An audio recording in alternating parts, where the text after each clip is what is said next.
Fidèles téléspectateurs, merci de vous joindre à votre magazine socio-économique d'Econo Facile. Pour ce numéro de votre magazine, j'ai l'honneur de recevoir une fois de plus sur ces plateaux une personne que vous le connaissez, un stratège en économie en la personne de M. Alki Tengue, à qui je dis bonjour et bienvenue. Bonjour madame. Avec lui, nous allons parler de l'adhésion de la RDC à la ZLECAf, mais aussi de l'élévation du président de la République à l'Union africaine comme président de l'Union africaine. On va essayer de parler de la bénéfice ou des bénéfices que la RDC va bénéficier par rapport à cette élévation. Voilà, monsieur Alki Tengue. Comme vous le savez, aujourd'hui, la République démocratique du Congo, la RDC a adhéré officiellement à la ZLECAf, qui est une structure panafricaine et qui a pour objectif de faire de l'Afrique le plus grand marché mondial. Quelles sont les retombées de cette adhésion dans la sphère socio-économique de la République démocratique du Congo? La première des choses, il faut savoir que cette mesure n'est pas d'application immédiate.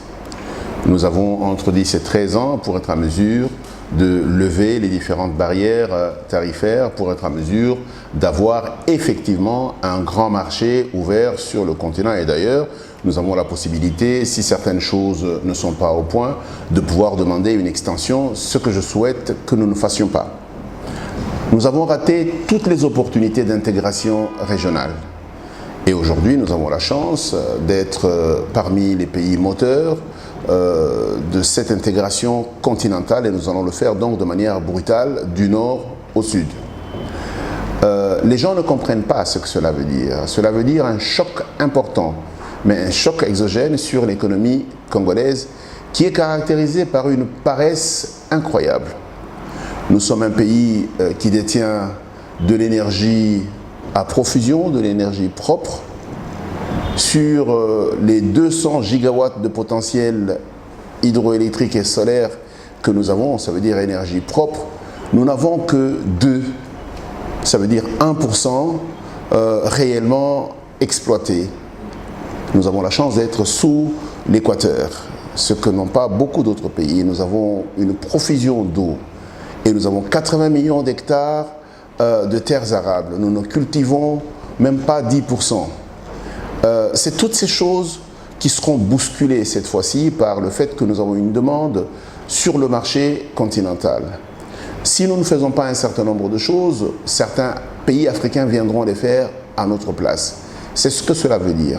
En fait, j'en appelle ici à la vigilance et à l'éveil, non seulement du gouvernement et du secteur public, surtout des opérateurs économiques. Il faut savoir que l'économie est faite par les opérateurs économiques. L'État crée le cadre, et aujourd'hui le cadre, ce n'est plus la République démocratique du Congo. Le cadre pour faire du business, c'est le continent africain, pour permettre justement aux opérateurs économiques ici de produire des biens, de les transformer, de leur donner de la valeur ajoutée, mais de les vendre en Afrique du Sud et de les vendre au Maroc en même temps. Voilà de quoi il s'agit. Et croyez-vous, avec notre faible économie que nous en possédons, on arrivera à se faire remarquer dans la ZLECAf? Ce qu'on a de faible, ce n'est pas l'économie, ce n'est pas les pays, ce sont les hommes. Des gens qui, jusqu'à présent, n'ont pas été à la hauteur des bénéfices que donne ce pays. Ce pays nous donne des opportunités incroyables, mais les hommes, aussi bien du secteur public et privé, n'ont pas été à la hauteur des opportunités et des défis qui ont été les nôtres et des chances que nous avons pour être à mesure de convertir cela en véritable opportunité. Et je pense que maintenant, le 21e siècle avec Internet nous donne l'opportunité de faire les choses différemment, à une certaine hauteur, avec compétence. Et nous avons la chance aujourd'hui à la fois d'avoir une entrée dans la ZLECAf, et comme si cela n'était pas suffisant, nous avons le chef de l'État de la République démocratique du Congo comme étant le patron de l'Union africaine, et donc la première année de la ZLECAf va être caractérisée par un leadership de la RDC, et je pense que nous avons là une opportunité majeure pour à la fois jouer le rôle de précurseur mais également de leadership. Monsieur Al, selon vous, adhérer à la ZLECAf aujourd'hui, est-ce que ça aidera la République démocratique du Congo à tirer un maximum de profit pour développer son économie, particulièrement afin de booster cette dernière pour qu'elle soit compétitive au niveau continental, pourquoi pas au niveau mondial? Il faudrait que vous compreniez ce que cela veut dire. Aujourd'hui, nous nous battons pour le pont route-rail entre Brazzaville et Kinshasa. Et la méconnaissance du dossier et de la stratégie qu'il y a derrière nous fait des fois parler de manière tout à fait inacceptable. Les gens ne se rendent pas compte que nous sommes là, le point de rupture entre la Libye, qui est au nord, et Cape Town, qui est au sud. Il n'y a pas moyen de faire autrement que de passer par la RDC. Imaginez simplement que des milliers, des centaines de milliers de véhicules passent chez nous. Les chauffeurs dormiront dans nos hôtels, ils achèteront le carburant chez nous, les marchandises passeront ici et payeront nos autoroutes, et c'est comme ça qu'une économie se bâtit. Mais nous avons exactement la même chose dans la transversale Est-Ouest. Il est important que des gens qui partent du Cameroun et qui veulent aller au Kenya passent par chez nous. Et c'est comme ça que nous allons être, et ça nous n'avons rien fait pour le mériter, c'est Dieu qui a décidé que nous soyons au cœur du continent. Nous avons une opportunité majeure et des choses qui vont se faire, non pas parce que nous sommes performants, mais simplement parce que Dieu nous a mis au cœur du continent. Et donc l'ouverture du marché continental est une véritable opportunité, même si nous sommes et nous restons paresseux. Et vous croyez que nos infrastructures nous aideront à booster cette économie-là pour que ça puisse... Même quand nous n'aurons pas été capables de faire des infrastructures, les autres le feront pour nous. Je vous dis par exemple que Museveni voudrait faire 340 km à l'intérieur de la République démocratique du Congo, et il le dit très clairement, pour faire du business. L'Afrique ne nous permettra pas du tout de rester aussi paresseux que nous le sommes aujourd'hui. Certaines routes vont être faites par l'Union africaine, par les organes de l'Union africaine, simplement parce que nous ne pouvons pas continuer à être le point de coupure de l'économie continentale. Qu'on le veuille ou qu'on ne le veuille pas, les routes seront faites par nous ou par d'autres. Il faut savoir par exemple que même aux États-Unis, qui est un pays riche, une grande partie des routes sont simplement privées. La France, même chose, le Canada, même chose, et beaucoup de pays africains ont aujourd'hui des routes à péage. Et donc les routes deviennent aujourd'hui des fonds de commerce. Et dans la situation du marché africain, le Congo, dans sa faiblesse, devient une opportunité pour des investisseurs, pour investir à la fois dans le chemin de fer, mais également dans les routes. Et c'est pour ça que vous avez vu un certain nombre de cartouches vidéo qui circulent dans la ville où on montre un certain nombre d'opportunités à la fois pour des autoroutes et pour le chemin de fer. Et ça, je pense que c'est là-bas que le chef de l'État peut marquer des points. Vous savez, dans le monde entier aujourd'hui, le business, il est fait par les opérateurs économiques intègres. Et donc, la seule chose que l'on demande à l'État congolais, c'est de savoir passer les marchés et les passer en respectant les normes de concurrence et d'éthique et d'intégrité. Parce que la plus grosse faiblesse du régime passé, dans la passation de marché, c'est le conflit d'intérêts des opérateurs politiques qui veulent se retrouver dans les dossiers. À partir du moment où vous faites ce genre de choses, les investisseurs fuient. Le jour où le chef de l'État va s'assurer que l'autorité de régulation des marchés publics travaille correctement, aussi bien que l'autorité de contrôle des marchés publics travaille correctement et que le Parlement surveille ce qui se passe, nous allons construire très rapidement le port en eau profonde de Banana et nous avons plusieurs propositions. Nous allons construire très rapidement le chemin de fer entre Banana et éventuellement Kinshasa. Nous allons construire le chemin de fer qui nous amène à Ilebo. Nous allons construire les intégrations nécessaires pour être en mesure d'avoir l'économie nationale connectée au continent. Voilà, M. Alpha, ça, cette adhésion aujourd'hui officielle à la zone libre d'échange continentale africaine. Que proposerez-vous pour qu'on puisse constater les résultats attendus? La même chose que je propose tous les jours. Quel que soit ce que vous avez à faire, il faut avoir un plan stratégique pour le faire. Et aujourd'hui, ce gros changement que nous amène l'entrée et la ratification de l'accès à la ZLECAf nous impose des changements fondamentaux à l'intérieur et par rapport à l'extérieur. Mais tout ça, ça vient bousculer notre petit plan stratégique de développement qui a une durée de 5 ans et qui est quantifié aux alentours de 20 à 25 milliards de dollars.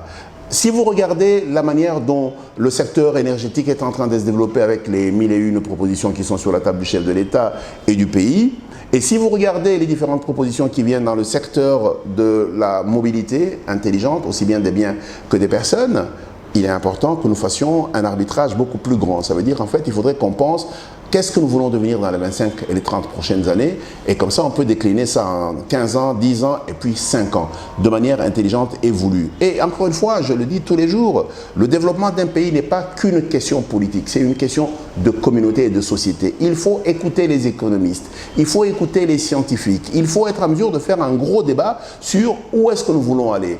Moi, j'ai entendu quelques discussions de quelques sénateurs et de quelques députés lorsque nous avons effectivement ratifié notre accord d'adhésion à la ZLECAf, mais ce n'est pas suffisant. Il nous faut un véritable débat de fond et pas un débat de sentiments. Et je pense qu'il est important qu'un peuple apprenne à se parler. Et pour ça, il faut décloisonner le débat. Les débats sur la nation ne sont pas que des débats politiques. Oui, les politiciens, ils ne représentent même pas 5% de la population. Il est important d'écouter les gens. Comment pouvez-vous expliquer que nous ayons un pays où nous avons pris 80% de notre population, on les a mis dans un coin?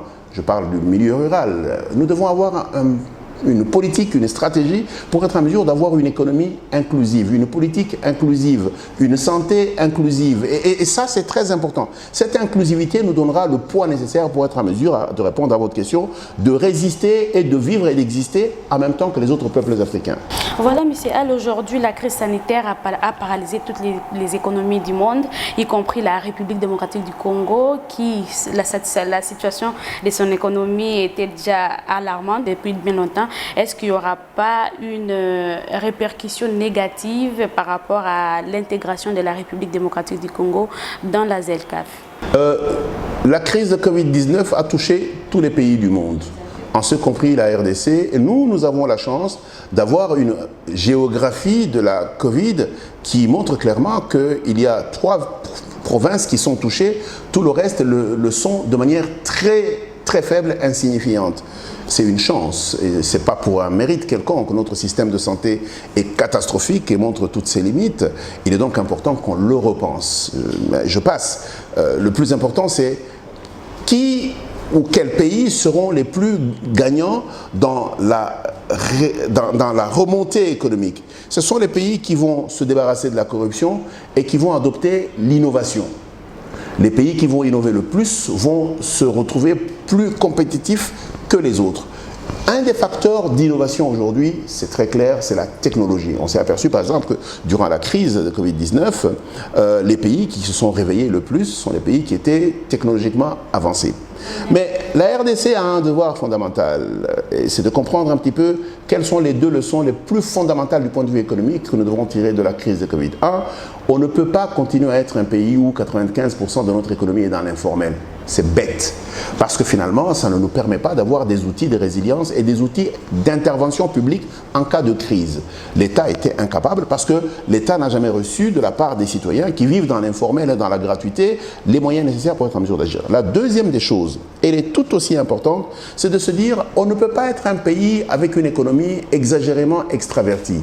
Nous importons tout de l'extérieur, même les cure-dents, nous importons les tiges coton, nous importons tout, mais à la limite, c'est de l'irresponsabilité totale. La conséquence est la suivante. Quand les pays ont eu besoin de garder leur stock stratégique pour eux, nous avons commencé à paniquer parce que nous n'avions même pas la capacité de nous nourrir au quotidien et la crise a commencé à frapper essentiellement à Kinshasa.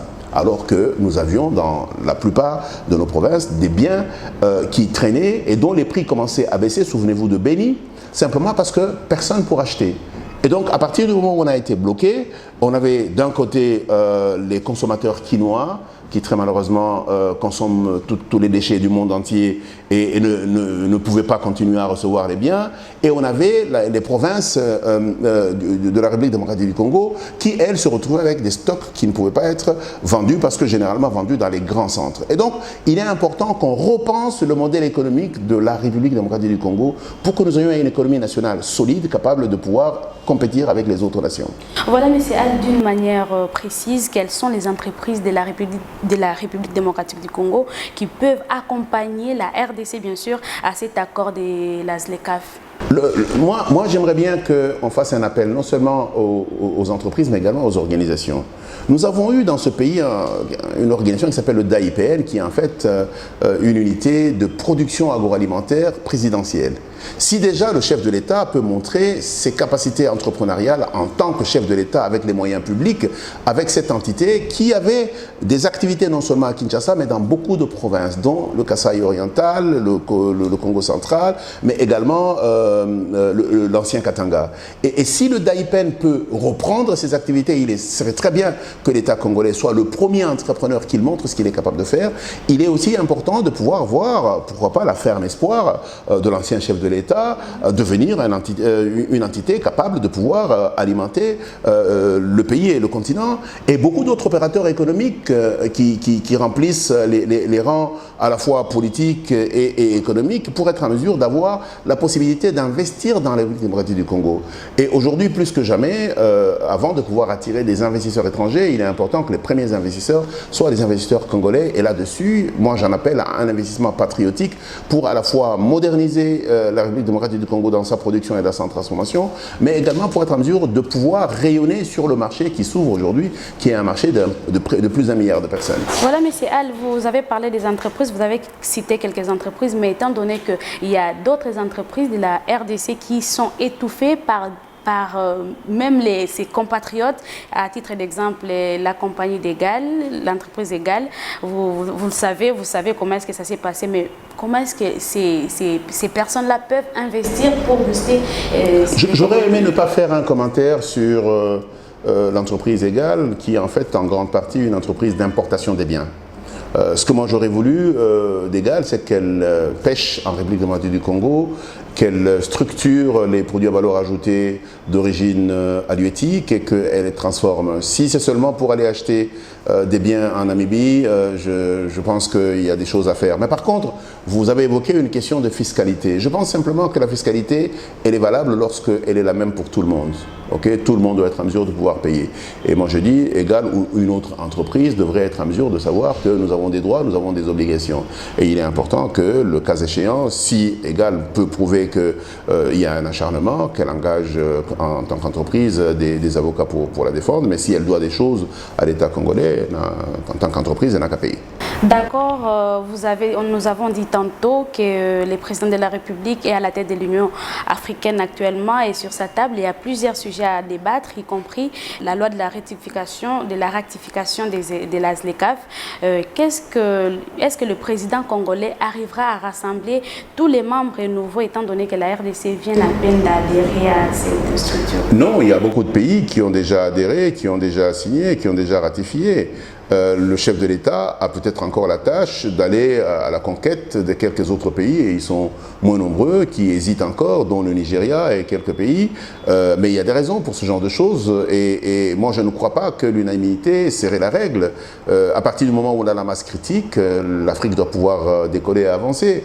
Et aujourd'hui, la question même pour des pays comme le Nigeria, c'est pas que la ZLECAf n'est pas une bonne chose, mais il y a un certain nombre de choses internes qu'ils essayent de régler pour qu'ils soient en mesure d'être à l'aise lorsque ils viennent adhérer et pouvoir accepter les règles de la ZLECAf. Je crois simplement que ça ne sera même pas le plus grand dossier du chef de l'État au cours de son mandat.